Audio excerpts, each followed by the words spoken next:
back to episode 2 of Vise Outcast. We're going to be looking at another pattern that I tried to tie.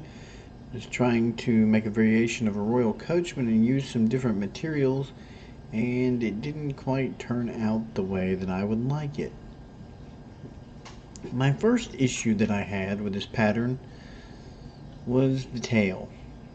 I used a product called McFly in an orange. Typically for the tail on a royal coachman, you're supposed to use, traditionally, this golden pheasant tippet. This stuff right here, and give it nice black ends. Well, what I did with this McFly was I took some of my Copic markers, not like a Sharpie or anything like that. I took one of my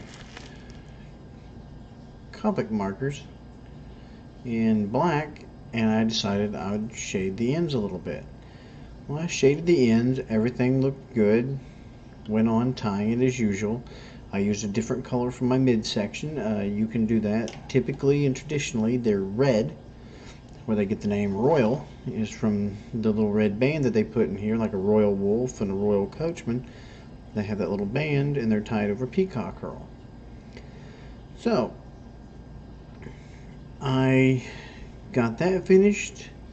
This came out fine. This is just that same McFly in white. My hackle came out pretty good. I used a ginger grizzly for that, not a true brown that is traditional to the royal coachman. The front half of this turned out the way I liked. The back half, not so much. What happened here on the back half is, you noticed I said previously that I shaded this black. Well, where's the black? Yeah, that's the problem.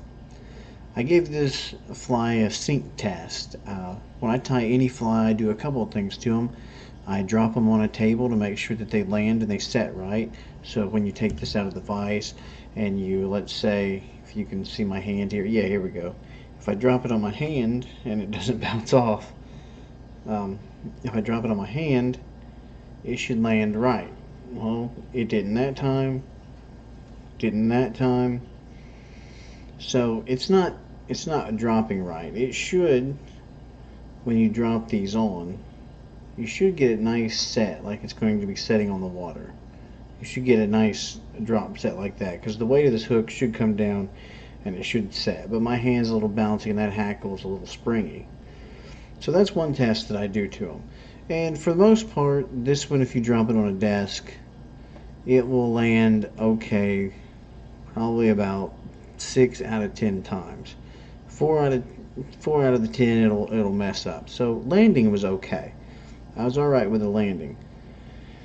When I got this thing wet though, I found out that this McFly, which is supposed to be probably a polypropylene type yarn, which means it's a floating yarn. I thought it would float. Well, it sank in my little test cup almost immediately. And in doing so, when I pulled it out, I went to dry it off by squeezing the tail, and all my black came off. So this is probably not going to be a pattern that's going to end up on my, hey guys, tie this looks great, it works great, yada yada yada. There's a couple of things that we could do to actually improve this fly and make it a little bit more manageable.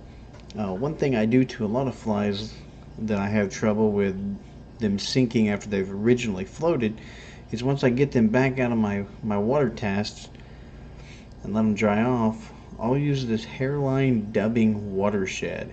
It's a permanent waterproofing liquid, and what I'll do with this is I'll take it, I'll apply it on, actually this fly is dry enough now and I haven't done this yet to this one. You just take a couple of drops, one there, one in the tail, and you just let this stuff soak in. It has a slight odor to it. You probably don't want to sniff it, but if you'll notice, when you start actually massaging it in, it gets a little foamy, and you can rub it all in the fly. And once you get it all squared away in the fly that you like,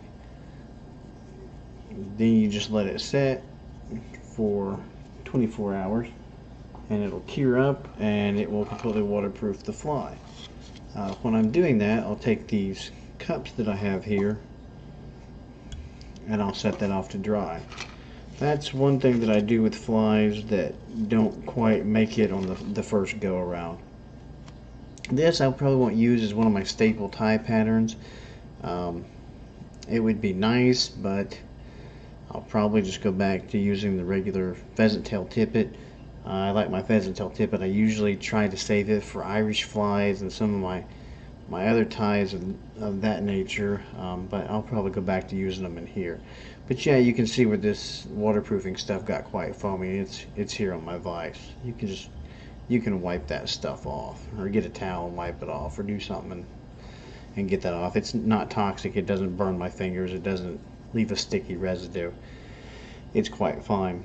But another thing that I was going to say when you're looking at these to tie and correct issues is I used a pink band when traditionally you're supposed to use a red, but I also use a lot of different colors in the bands to just change them up to make them unique and my own. Sometimes I'll use this wine, sometimes I'll use a fluorescent orange. One of my really favorites that I like is this blue that I found in UTC 70. It's called Peacock Blue. And then I have a yellow in UTC 70. And then sometimes I'll even just go with white. It's amazing how much attraction white can actually get. Don't forget, when you tie these Royal Coachmans, they're an attractor pattern. They're not made to look like any bug on the water specifically. They can look like a flying ant, they can look like a beetle, they can look like a mayfly, they can look like a stonefly. They're just something to get the fish's attention to say, hey, I'm here, are you ready to bite on top of the water?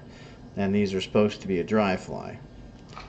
After that one dries and gets waterproofed, if I still get it out and I find out this is not setting as high on the water as I'd like it to, when I'm actually fishing with it, I will actually go ahead and use a little floating on it. I will say be careful on floating. Sometimes trout are okay with you adding floating to it, and sometimes adding floating to a fly, you might as well have added some kind of deterrent or repellent, because that's about what it does. Something about the drift, it doesn't make it float right, and they catch something on it and they just don't like it and they won't touch it.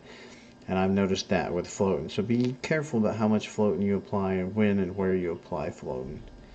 But yeah, this is another one of those flies that I thought I'd show you that didn't quite make my tying series that I attempted to tie up, and the little minor problems that I had with it along the way. If you like that, please subscribe to this video, and I'll catch you next time on Vise Outcasts. Take care.